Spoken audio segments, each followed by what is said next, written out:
Di sebuah malam gelap di kota Basrah, seorang pemuda bernama Ja'far bin Sulaiman ad-Dubai berjalan dengan langkah hati-hati menyusuri jalanan sunyi. Ia bukanlah orang saleh, melainkan seorang pencuri yang telah lama hidup dalam dosa. Malam itu, ia mengincar sebuah rumah sederhana yang tampak mudah dimasuki, tanpa ia sadari bahwa rumah itu milik seorang ahli ibadah besar, Imam Malik bin Dinar. Dengan cekatan, Ja'far memanjat tembok dan masuk ke dalam rumah tersebut.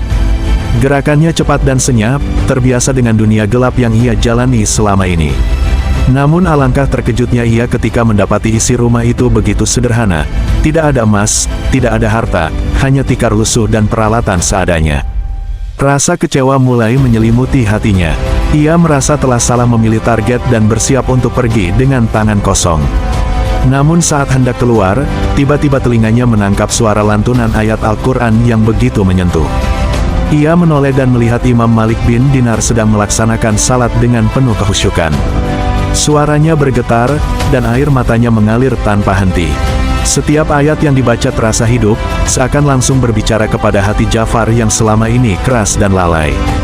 Ja'far terpaku di tempatnya. Untuk pertama kalinya dalam hidup, ia merasakan getaran yang belum pernah ia rasakan sebelumnya.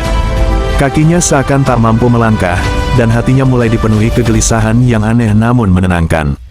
Setelah menyelesaikan salatnya, Imam Malik bin Dinar menyadari kehadiran Ja'far di dalam rumahnya.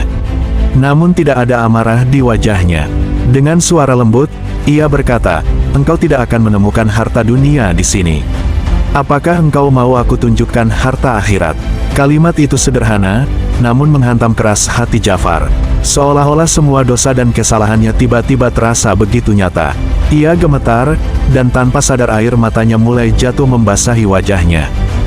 Ja'far pun bersimpul di hadapan Imam Malik bin Dinar. Dengan suara bergetar, ia mengakui bahwa dirinya adalah seorang pencuri yang penuh dosa. Ia bertanya dengan penuh harap, apakah masih ada jalan baginya untuk kembali kepada Allah. Imam Malik bin Dinar mendekatinya dengan penuh kasih. Ia meletakkan tangan di pundak Ja'far dan memberikan jawaban yang menenangkan. "Selama engkau masih hidup, pintu taubat belum tertutup," ucapnya dengan lembut. Jawaban itu menjadi cahaya bagi hati Ja'far yang selama ini gelap. Ia menangis sejadi-jadinya, menyesali semua perbuatannya di masa lalu. Malam itu menjadi titik balik dalam hidupnya, malam di mana ia memilih untuk kembali kepada Allah. Sejak saat itu, Ja'far meninggalkan kehidupan lamanya sebagai pencuri.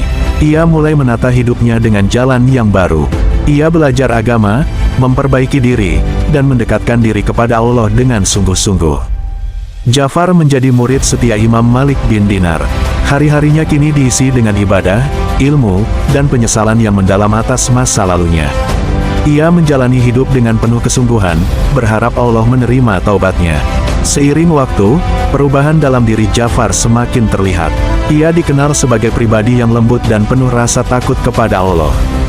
Bahkan disebutkan, ia bisa menangis hingga pingsan ketika mendengar tentang surga dan neraka. Dari seorang pencuri, ia berubah menjadi ahli hadis dan ahli ibadah yang dihormati. Namanya dikenal di kalangan masyarakat Basrah sebagai orang saleh. Kehidupannya menjadi bukti nyata bahwa hidayah Allah mampu mengubah siapa saja. Kisah Ja'far bin Sulaiman mengajarkan bahwa tidak ada dosa yang terlalu besar untuk diampuni. Selama seseorang mau kembali, pintu taubat selalu terbuka. Satu pertemuan yang tulus, satu kalimat yang lembut bisa mengubah seluruh arah hidup seseorang selamanya.